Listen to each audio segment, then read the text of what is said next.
ಯಾರು ಈ ಪ್ರಕರಣದಲ್ಲಿ ಶಾಮೀಲಾಗದೇ ಇರತಕ್ಕಂತ ವ್ಯಕ್ತಿಗಳು ನಿರಂತರವಾಗಿ ಕ್ಷೇತ್ರದಲ್ಲಿ ನಡೀತಾ ಇರತಕ್ಕಂತ ಲೋಪದೋಷಗಳ ಬಗ್ಗೆ, ಸರ್ಕಾರದಲ್ಲಿ ಆಗ್ತಾ ಇರತಕ್ಕಂತ ತಪ್ಪುಗಳ ಬಗ್ಗೆ ಎತ್ತಿಡಿದು ಮಾತನಾಡ್ತಕ್ಕಂತ ಕೆಲವೊಂದಷ್ಟು ವ್ಯಕ್ತಿಗಳನ್ನ ಟಾರ್ಗೆಟ್ ಮಾಡಿ ಇವತ್ತು ಅವ್ರನ್ನ FIR ಹಾಕಿ ಇವತ್ತು ಸುಮೋಟೋ ಕೇಸ್ ಹಾಕ್ತಕ್ಕಂತ ದೊಡ್ಡ ಅಪರಾಧ ಇವತ್ತು ಯಾರು ಏನು ಇಲ್ಲಿ ಮಾಡಿಲ್ಲ. ತಮ್ಗಳಿಗೂ ಗೊತ್ತಿದೆಯಣ್ಣ ಮಾಧ್ಯಮದವರಿಗೆ.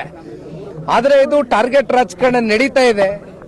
ಇದಕ್ಕೆ ಪುಷ್ಟಿ ಕೊಡ್ತಕ್ಕಂಥದ್ದಕ್ಕೆ ಪೊಲೀಸ್ನ ಅಧಿಕಾರಿಗಳು ಕೂಡ ನಾನು ಆಗ್ತಾನೆ ಹೇಳಿದ್ದೀನಿ, ದೇಶದ ಕಾನೂನು ಸಂವಿಧಾನಕ್ಕೆ ಬದ್ಧರಾಗಿ ಇವತ್ತು ಪೊಲೀಸ್ನ ಅಧಿಕಾರಿಗಳು ವರ್ತನೆ ಮಾಡಬೇಕಾಗಿದೆ. ಆದ್ರೆ ವಿಪರ್ಯಾಸ ಸರ್ಕಾರದ ಕೆಲವೊಂದಷ್ಟು ಜನಪ್ರತಿನಿಧಿಗಳ ಒತ್ತಡಕ್ಕೆ ಮಣಿದು ಇವತ್ತು ಇಂಥ FIRಗಳು ನಡೀತಾ ಇದೆ. ಅಂದ್ರೆ ಒಂದು, ಇವ್ರು ಯಾರಿಗೂ ಕೂಡ ಇಲ್ಲಿ ಜೈಲಿನ ವಾತಾವರಣ ನೋಡ್ತಕ್ಕಂಥದ್ದಕ್ಕೆ ಯಾರು ಅಂತ ಸಂಸ್ಕೃತಿಯಿಂದ ಬಂದಿರತಕ್ಕಂಥವ್ರಲ್ಲ, ಅಂತ ಹಿನ್ನೆಲೆ ಬ್ಯಾಕ್ ಗ್ರೌಂಡ್ ಇಂದ ಬಂದಿರತಕ್ಕಂಥವ್ರು ಯಾರು ಇಲ್ಲ.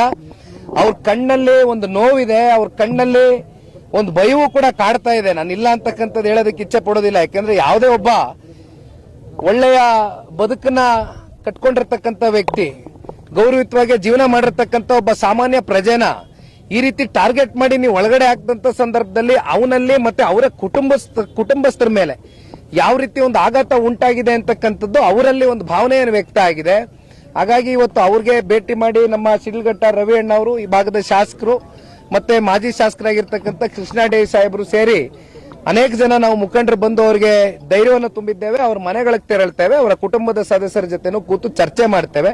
ಒಟ್ಟಾರೆಯಾಗಿ ಅವ್ರ ಧೈರ್ಯ ತುಂಬತಕ್ಕಂಥದ್ದಷ್ಟೇ ಅಲ್ಲ, ಅವ್ರ ಮನೆ ಮಕ್ಕಳನ್ನ ಅತಿ ಶೀಘ್ರದಲ್ಲೇ ವಾಪಸ್ಸು ಅವ್ರಿಗೆ ಮನೆಗೆ ಕರ್ಕೊಂಡ್ ಬರ್ತಕ್ಕಂಥದ್ದಕ್ಕೆ ಎಲ್ಲಾ ರೀತಿಯಾದಂತ ಕಾನೂನಿನ ಅಡಿಯಲ್ಲಿ ವ್ಯವಸ್ಥೆ ಇದೆ, ಕೆಲಸ ಮಾಡ್ತೇವೆ. ಒಳಗಡೆ 8 ರಿಂದ 9 ಜನ ಇದ್ದಾರೆ. 8 ಜನ ಇದ್ದಾರೆ ಈಗ ಸದ್ಯಕ್ಕೆ, 8 ಜನ ಇದ್ದಾರೆ. 9 ಜನವೇ ಇದ್ದಾರೆ.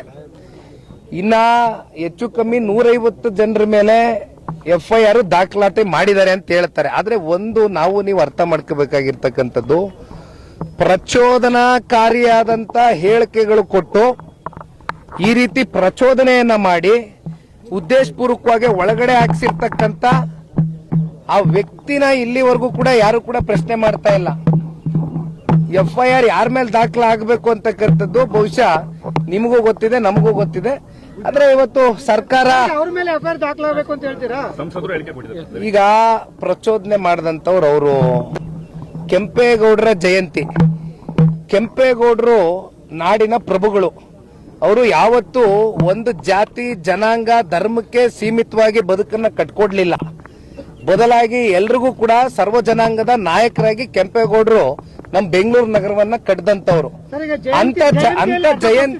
ಸಂತ ಜಯಂತಿಯ ದಿನದಲ್ಲಿ ಅಲ್ಲಿ ಜಿಲ್ಲಾಡಳಿತ ಸಂಪೂರ್ಣವಾಗಿತ್ತಲ್ಲ, ಇದನ್ನ ಯಾಕೆ ಇಲ್ಲಿವರೆಗೂ ಪ್ರಚೋದನೆ ಮಾಡ್ತಕ್ಕಂಥದಕ್ಕೆ ಜಿಲ್ಲಾಡಳಿತ ಕಣ್ಮುಚ್ಚಿ ಕೂತಿತ್ತು ಅಂತಕ್ಕಂಥ ಒಂದು ಪ್ರಶ್ನೆಗೆ ಅವ್ರು ಉತ್ತರ ಕೊಡಬೇಕು. ಇವತ್ತು ಪ್ರಚೋದನೆ ಅಂತ ತಾವು ಹೇಳಿದ್ರಿ, ಶಾಸಕರನ್ನ ಜಯಂತಿ ಬರತ್ತಪ್ಪ.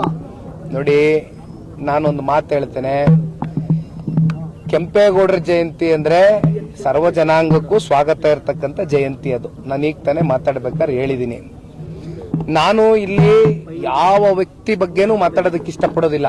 ನಾ ಮಾತಾಡಲ್ಲ, ಯಾವ ಕಾರಣಕ್ಕೂ ಮಾತಾಡಲ್ಲ. ಮಾತನಾಡ್ತಕ್ಕಂಥವ್ರು ಮಾತನಾಡ್ತಾರೆ. ದಯವಿಟ್ಟು ನನಗೆ ಬೇರೆ ಇನ್ನೇನು ವ್ಯಕ್ತಿ ಬಗ್ಗೆ ಕೇಳಬೇಡಿ.